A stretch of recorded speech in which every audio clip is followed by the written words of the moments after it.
This is the first of 4 talks on the components of the individual psychology clinical conceptualization. It is for Adler Graduate School course number 511. This talk will discuss client complaints and the exogenous situation related to them.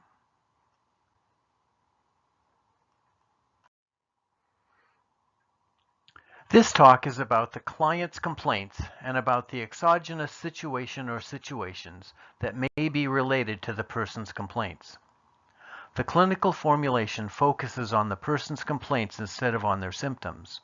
For example, a person may have the symptoms needed for a diagnosis of persistent depressive disorder in DSM-5, but their primary complaint could easily be their inability to work effectively, or difficulties with intimacy, or low energy and fatigue. The core of human distress in individual psychology is a poor preparation for the tasks of life, society, occupation, and love.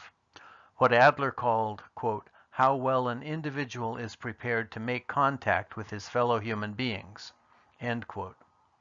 This poor preparation, often activated or intensified by a life event, known as the exogenous factor, leads to feelings of inadequacy, threat, and fear. Over time, these feelings, and the person's compensation for these feelings, leads to continued difficulties in completing the life tasks.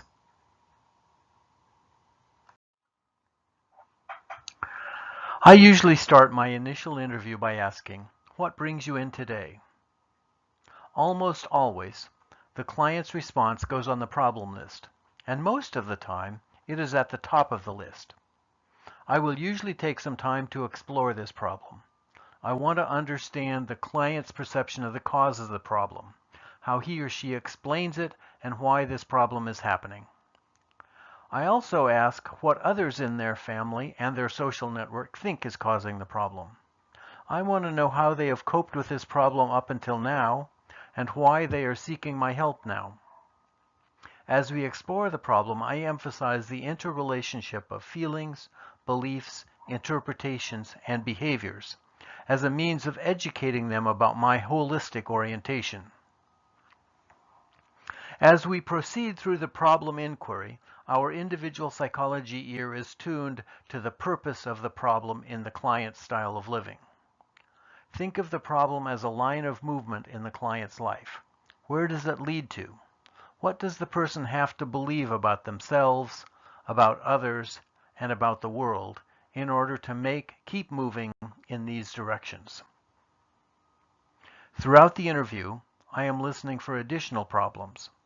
Sometimes these are things that the client identifies, and sometimes they are identified by me.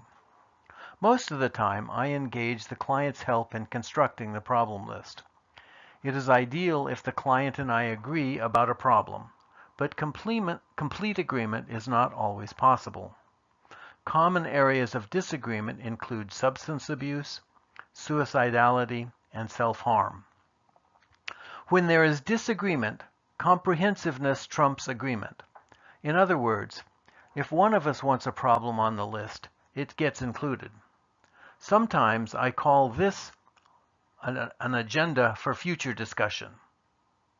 Toward the end of the interview, I work with the client to prioritize the items on the problem list. Safety issues tend to move to the top of the list. We looked at the connectedness of the problems. Is there a problem that, if it is not solved, will prevent solution of any other problem? What problem does the client have the biggest emotional commitment to solving? What problem is interfering most with their functioning? Is there a problem that, if solved, will also solve other problems on the list?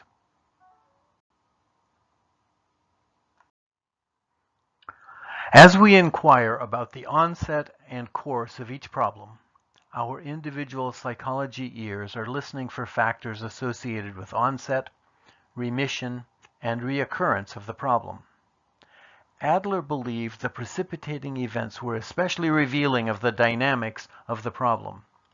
He lists the understanding of the exogenous factor as one of the 5 most trustworthy approaches to understanding a person, That's on page 327, 328 of The Individual Psychology of Alfred Adler. He assumed that problems don't develop without some meaning for the client. He referred to the shock effects we all experience through our life, noting that a shock itself is not a sign of neurosis, and only becomes a neurosis when a person has not been prepared to cope with the shock by cooperating with others and contributing to the common good. For example, I recently saw a 45-year-old man who was raised as an only child and was something of a loner through school. After school, he started working, first as a UPS driver and then as a home inspector. In his late 30s, he decided to become a fireman and went through the year of training with little difficulty. After completing the training, he was assigned to a fire station and became a part of a team. They work 24 hours on and then have 48 hours off. Around this time, he began feeling increasingly nervous, self-conscious, and uncomfortable with his fellow firemen. He resonated with the idea that he had no preparation through his life for being a team member, and we developed a treatment plan that focused on increasing his team skills. On page 295 of The Individual Psychology of Alfred Adler, he presents a similar case. Quote, "When someone loses money in business and feels the shock of this loss, he has not yet become a neurotic. This becomes a neurotic phenomena only when he remains in that state, when he feels the shock and does nothing else. This can only be explained if we understand that such a person has not acquired a sufficient degree of cooperative ability, and that he goes forward only on the condition of being successful in everything he attempts." End quote. Adler goes on to list 10 typical occasions for the onset of a neurosis on pages 296 and 297. Experiences that intensify the need for coping and test the preparation of the person. He describes these as times of an expectation of a new reality with new demands for social cooperation. In other words, the propensity for a neurosis is present from early childhood and emerges when coping abilities are exceeded.